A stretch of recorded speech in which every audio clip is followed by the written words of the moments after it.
C'est un plaisir renouvelé encore d'être des vôtres, chers internautes. Soyez bénis, soyez régaillardis encore une fois de plus. Aujourd'hui, nous allons partager cette thématique que le Seigneur m'a mis à cœur. C'est que faut-il faire pour être sauvé? Que faut-il faire pour être sauvé? Aujourd'hui, il y a plusieurs personnes qui disent, mais comment ferais-je pour être sauvé? Sur les versets de la parole de Dieu qui est la Bible, nous allons comprendre ensemble ce qu'il faut réellement faire pour être sauvé. Marc chapitre 16, le verset 16. Marc chapitre 16, le verset 16. Écoutez, de grâce, prêtez-moi une oreille attentive, chers amis. Je le lis au nom de Jésus. Amen. Verset 16. Celui qui croira et qui sera baptisé sera sauvé. Mais celui qui ne croira pas sera condamné. Amen. Amen. Alors, chers internautes, la Bible dit, c'est le Seigneur qui dit, celui qui croira et qui sera baptisé sera sauvé. Et c'est un connecteur logique. La Bible dit, celui qui croira et qui sera baptisé sera sauvé. Mais celui qui ne croira pas sera condamné. Tout commence par la croyance. Le problème de plusieurs, c'est qu'ils ne croient pas que Jésus est le Fils de Dieu. Parce que tant que tu ne crois pas au Seigneur Jésus, tu ne peux pas être sauvé. La Bible dit, celui qui croira, croira. Jésus a dit dans le livre de Jean, chapitre 1 au verset 12, la parole de Dieu déclare à tous ceux qui l'ont reçu, à tous ceux qui ont cru en son nom, et les a donné le pouvoir de devenir enfants de Dieu. Et dans Jean 14, le verset 12, Jésus dit en vérité, celui qui croira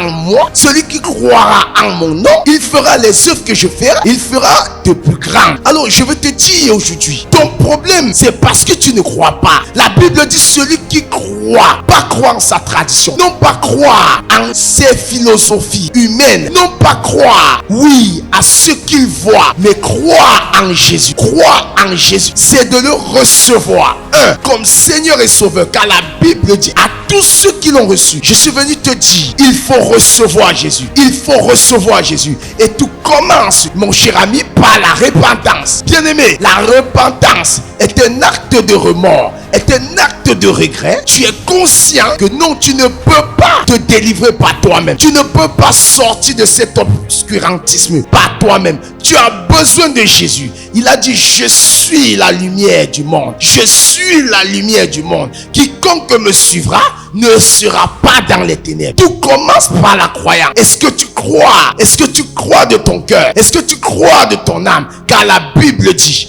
la foi vient de ce qu'on entend. Et ce qu'on entend vient de la parole de Dieu. Est-ce que tu crois, chers internautes? Oui, la croyance, bien-aimée, vient du cœur. Quand tu crois en Jésus, non pas croire, oui, en ta pensée, en la philosophie humaine, mais croire en Jésus. Croire en Jésus ne signifie pas aller à l'église, non. La Bible dit, c'est Jésus qui dit, je suis venu afin que quiconque croit en moi sera sauvé. Sera sauvé. Bien-aimé, tu peux faire 10 ans à l'église. D'ailleurs, bien-aimé, l'église que vous voyez, ce n'est pas ça qui sauve au préalable. C'est d'abord croire en Jésus. Parce que si tu fais 10 ans, 20 ans, peu importe le poste que tu occupes à l'église, je vais te choquer maintenant. Oh, ce n'est pas parce que tu occupes ce poste que tu crois forcément en Jésus. Non, cela commence par une repentance. Par une repentance, il faut abandonner, il faut renoncer, il faut se séparer. Alors la Bible dit, mais celui qui croira et qui sera baptisé sera sauvé. Alors, 1, il faut croire que Jésus est le Fils de Dieu. 2, il faut se baptiser pour être sauvé. Je vais choquer quelqu'un. C'est quoi la Bible commence par la croyance? Parce que, bien-aimé, un enfant, un nouveau-né, bien-aimé, ne se fait pas baptiser parce qu'il n'a aucune conscience. Il n'a pas le sens des remords. C'est pourquoi, pour devenir enfant de Dieu, il faut naître de nouveau.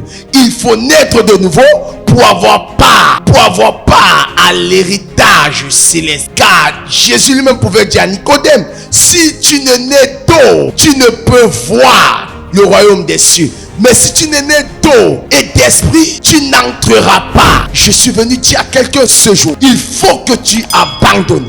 Il faut que tu renonces à cette vie. Il faut que tu te sépares et que tu crois. Quand tu crois, tu prends des bonnes décisions. Et aujourd'hui, ton problème, chers internautes, c'est que tu crois plus en ce que tu vois. Tu crois plus en ce que la médecine ou alors au diagnostic que le médecin te dit. Est-ce que tu crois? Est-ce que tu crois que Jésus est Seigneur? Est-ce que tu crois que ce que la Bible dit, ceux qui croiront et qui seront baptisés seront sauvés? Bien, mais peu importe ce que tu as eu à faire dans le passé, Jésus ne vient pas te condamner.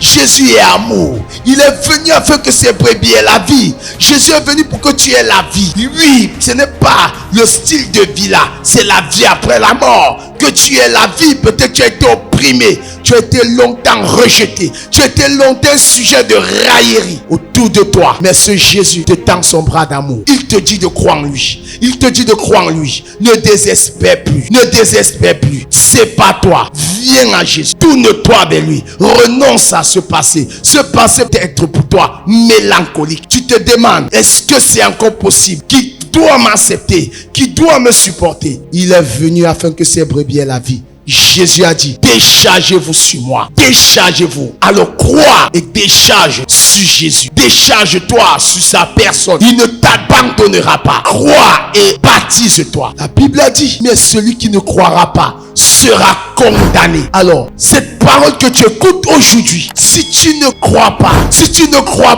c'est elle qui te condamnera. C'est elle qui te condamnera. Pourquoi? Parce que l'opposé de la non-croyance, ce qui vient, c'est la condamnation. C'est la condamnation. C'est la condamnation. Oui, c'est pourquoi le diable peut te malmener. Le diable peut te baratiner. Le diable peut te détruire comme il veut. Car voilà sa mission. Le voleur a dit Jean 10, le verset 10, ne vient que pour voler, égorger et détruire. Mais Jésus est venu afin que ces brebis, pour être de sa bergerie, pour appartenir à Jésus, il faut croire et se faire baptiser. Croire et se faire baptiser, alors tu seras sauvé. Tu seras sauvé. Oui, on ne prend pas l'engagement